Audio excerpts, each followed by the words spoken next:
പറഞ്ഞാലും പകുതി മരുന്ന് നമ്മൾ പുറത്തിരുന്ന് വാങ്ങിക്കുന്നത്. അങ്ങനെ വരുമ്പോൾ ആരുമില്ലാത്തവർക്കൊക്കെ ഭയങ്കര ബുദ്ധിമുട്ടാണ്.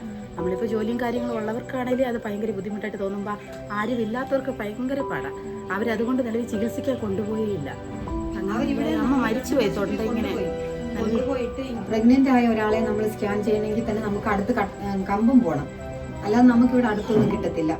കമ്പം പോകണം. ഇപ്പം പുതിയതായിട്ട് കുറ്റടി, അതും നമുക്ക് ഫുള്ള് സ്കാൻ നമുക്ക് കിട്ടത്തില്ല. അപ്പം അല്ലാതെ ഫുള്ള് വേണമെങ്കിൽ നമ്മൾ കമ്പത്ത് തന്നെ, പിക്ചർ ഫുള്ളായിട്ട് വേണമെങ്കിൽ കമ്പത്ത് തന്നെ പോകണം. അപ്പം നമുക്കൊരു സ്കാനിങ് സെന്റർ ഇവിടെ ഇല്ല. ഒറ്റയ്ക്കേ ഉള്ളൂ. 2 പിള്ളേർ, അത് അനിയത്തിയുടെ മോളെ 2 പിള്ളേർ. അവർ ഈ തൈറോയ്ഡ് ആയി തോന്നുന്നത് പൊട്ടി അവസാനം ബ്ലഡ് വന്ന് അയാൾ മരിച്ചുപോയി. നിലവിൽ ആശുപത്രിയിൽ കൊണ്ടുപോയി, മെഡിക്കൽ കോളേജിൽ കൊണ്ടുപോകാൻ ഹെൽത്തുകാരൊക്കെ പറഞ്ഞായിരുന്നു. അന്നേരം അവിടെ കൊണ്ടുപോയാലും അവരെ നോക്കാനുള്ള ആളൊന്നും ഇല്ലല്ലോ. ഇപ്പോൾ മെഡിക്കൽ കോളേജാന്ന് പറഞ്ഞാലും എല്ലാത്തിനും നിലവിൽ കാശ് വേണം. പൈസ ഇല്ലാതെ അവിടെ ഒരു കളിയും നടക്കത്തില്ല. ഇഞ്ചക്ഷൻ നമുക്ക് ഇവിടെ കിട്ടത്തില്ല. അതിന് നിങ്ങൾ ഒരു ദിവസം വന്ന് മുന്നിട്ട് റിട്ടേൺ കൂടെ പോകണം.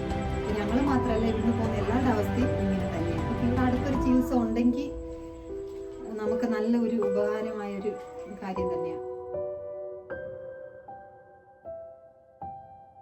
നിരവധി ആളുകൾ ഇതുപോലെ തന്നെ ചെറുപ്പക്കാരായിട്ടുള്ള ആളുകൾ തന്നെ അറ്റാക്ക് വന്നിട്ട് അല്ലെങ്കിൽ ചങ്കുവേദന വന്നിട്ട് നമ്മൾ ഇവിടെ അടുത്തുള്ള ഗവൺമെൻറ് ഹോസ്പിറ്റലിൽ, അതുപോലെ അടുത്ത് കിട്ടാവുന്ന ഹോസ്പിറ്റലെല്ലാം നമ്മൾ കൊണ്ടുപോയി നോക്കിയിട്ടും മരണപ്പെടുന്ന ഒരവസ്ഥയാണ്.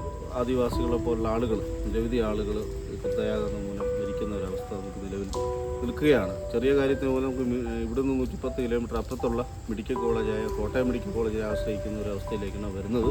ഏകദേശം ഒരു വർഷം 5 ലക്ഷത്തിൽ പരം ആളുകൾ തേക്കടി സന്ദർശിക്കാനായിട്ട് വരുന്നുണ്ട്. അപ്പം അങ്ങനെ വരുന്ന ആളുകൾക്ക് എന്തെങ്കിലും ഒരു എമർജൻസി വന്നു കഴിഞ്ഞാൽ ആദ്യം ആശ്രയിക്കാൻ പറ്റുന്നത് കട്ടപ്പനയാണ്. കട്ടപ്പന എന്ന് പറയുന്നത് ഇവിടുന്ന് 22 കിലോമീറ്റർ അപ്പുറത്താണ്. അപ്പോൾ അത് ഇനി അവിടെ നടന്നില്ലെങ്കിൽ പിന്നീട് പോകാനുള്ളത് കോട്ടയം മെഡിക്കൽ കോളേജാണ്. കോട്ടയം മെഡിക്കൽ കോളേജ് എന്ന് പറയുമ്പോൾ 100 കിലോമീറ്ററിന് മുകളിൽ വരും. 3 മണിക്കൂർ അടുത്ത് യാത്ര ചെയ്യേണ്ടി വരും. ഈ പേഴ്സണലി സംഭവിച്ച വേറൊരു നഷ്ടം എന്ന് പറയുന്നത് 2012 എൻ്റെ അമ്മ പെട്ടെന്നുണ്ടായിരുന്ന നെഞ്ചുവേദനയെ തുടർന്ന് മരണപ്പെടുകയുണ്ടായി.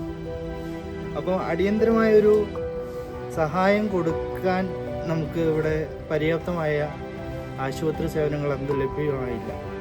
അതുകൊണ്ടാണ് എൻ്റെ അമ്മ നഷ്ടപ്പെട്ടതെന്ന് ഞാൻ ഇന്നും ഉറച്ചു വിശ്വസിക്കുന്നു. ഇനിയും ഇങ്ങനെ ഒരാൾക്കൊരു അവസ്ഥ ഉണ്ടാകാതിരിക്കാനെങ്കിലും ഇവിടെ നല്ലൊരു ആശുപത്രി വരണം എന്നാണ്